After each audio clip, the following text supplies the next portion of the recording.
Welcome back, ladies and gentlemen, to another JVS review of the hit HBO Max DC Universe show, Doom Patrol. So we're on episode 8 here, Dad Patrol. I know I kind of alluded to it last week after everything kind of ended with the last episode, that this would be the next episode, and you could probably see the correlation between the last episode and this episode, how they're going to build off of relationships. But very quick synopsis here. Determined to prove her worth in the underground, Jane brings Larry to rural Arkansas to help her retrieve an invaluable item. Meanwhile, Niles organizes a special day for Dorothy, who hides a personal development from her declining father.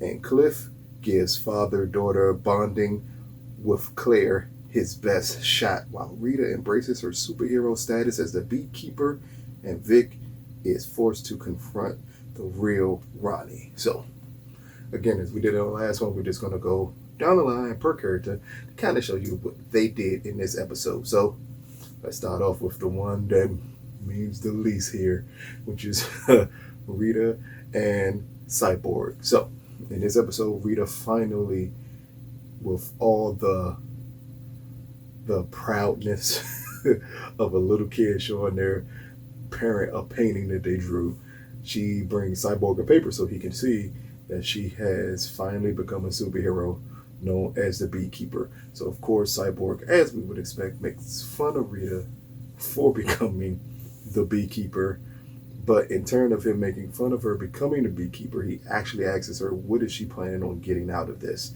Which Rita, to this day, just like she did in prior episodes, still does not give a full, complete answer on what she expects to get out of becoming a superhero, besides possibly it filling a hole and a purpose in her, as we saw at the end of last episode when she finally decided to take on this persona as the Beekeeper, how it kind of helped fill the void left by her mom, as it was something that she could finally do that didn't involve her mom doing what we know her mom had to do to push herself and Rita's career forward. At the same time, Vic is stuck with issues with Ronnie. As we saw over the course of the last couple of episodes, the way of him finding out certain secrets of Ronnie, then him revealing certain things to Ronnie.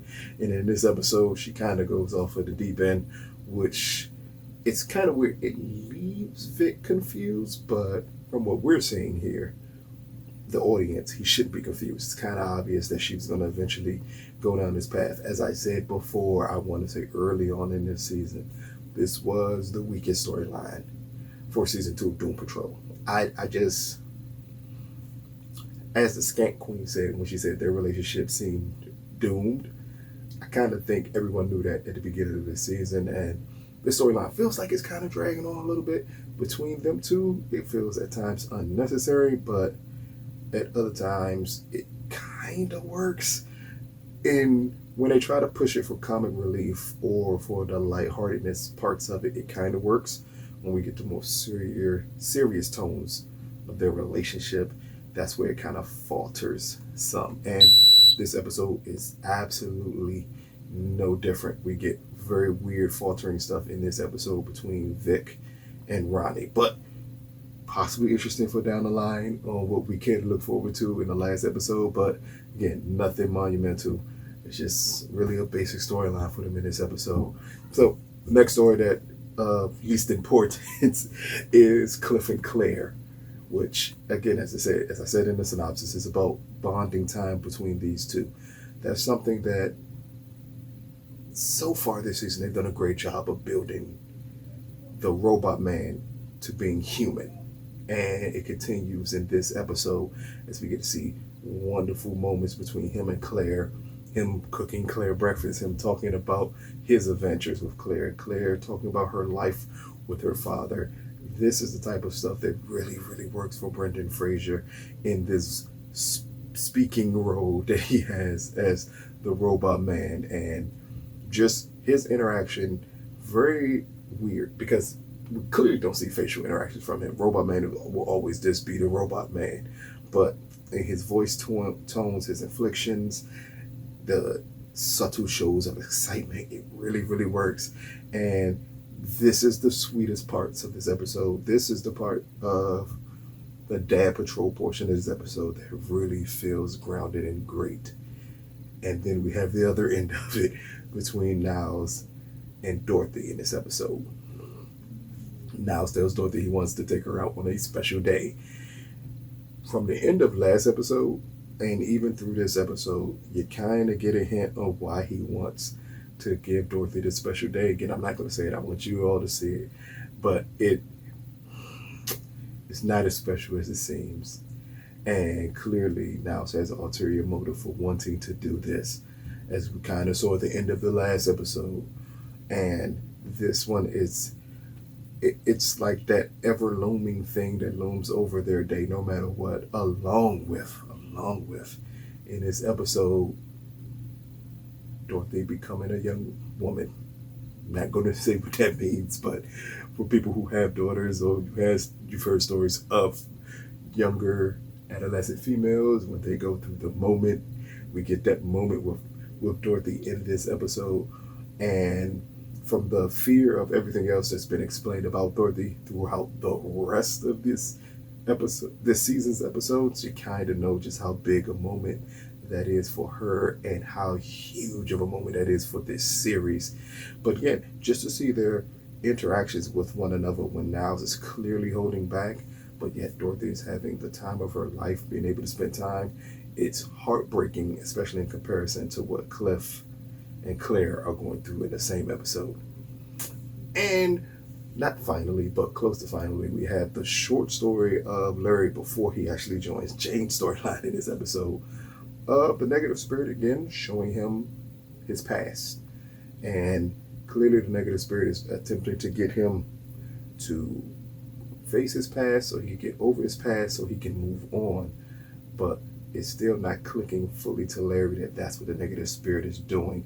If we pay any attention to the episode where the second negative spirit was introduced, and when the female astronaut really explains to Larry that until I realized it was we and not me, we could live in harmony. And I believe everything that Larry has gone through this season is the negative spirit attempting to make him relive things that are holding him back. And this episode is no different than a very short clip of Larry in his solo world before he joins the bigger storyline. It's clear that's what the negative spirit really wants Larry to do, and Larry is still fighting not to do it, which is at this point crazy to me, because at this point he has to know giving in is the best way to do it. But again, in this episode, in that very short clip, you kind of again learn so much about Larry and the things he's gone through and things he believed. And then finally we get to the best part at that point of the episode, which is Jane's storyline. Now the episode starts off with Jane interaction with her real dad, which is technically Kay's interaction with her dad, as he forces her for something she did to get down in the well. This is an amazingly brutal way to start off an episode called Dad Patrol, because it's nothing touching, heartwarming, or anything about these early scenes between Kay and her dad. It is brutal, but it also shows how a little girl could create personalities to protect herself. So then, after this gut-wrenching scene, we fast forward to Jane back in the underground questioning why did two personalities disappear. And in Jane's mind, she's automatically blaming Miranda, who miraculously has come back now. And with her being back now, is she killing these personalities, or what is she doing to these personalities? Miranda informs Jane that no, this is part of the evolution of Kay. As she gets better, she's not going to need these personalities to protect her any longer. Something Jane is not fully understand. But also at this moment, we get Kay bring up Harry. Harry is her stuffed animal that she used to use as a security blanket against her dad. And we see a quick scene where Harry actually falls in the well while her dad puts Kay in the well.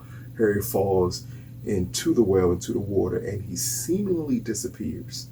So at this moment, Kay wants Harry back. The rest of the personalities are too fearful in any way, shape, form, or fashion to go back for this stuffed animal. But Jane, at this point, feeling like She has to do something to prove her worth to Kay, and the rest of the underground decides to volunteer to do this. And then that's how we get the interaction with Jane and Larry in this episode, which, let me say, Jane and Larry's interactions in this episode are some of the best acting that's been done on Doom Patrol. Some of the rawest, like, short scene moments between them two.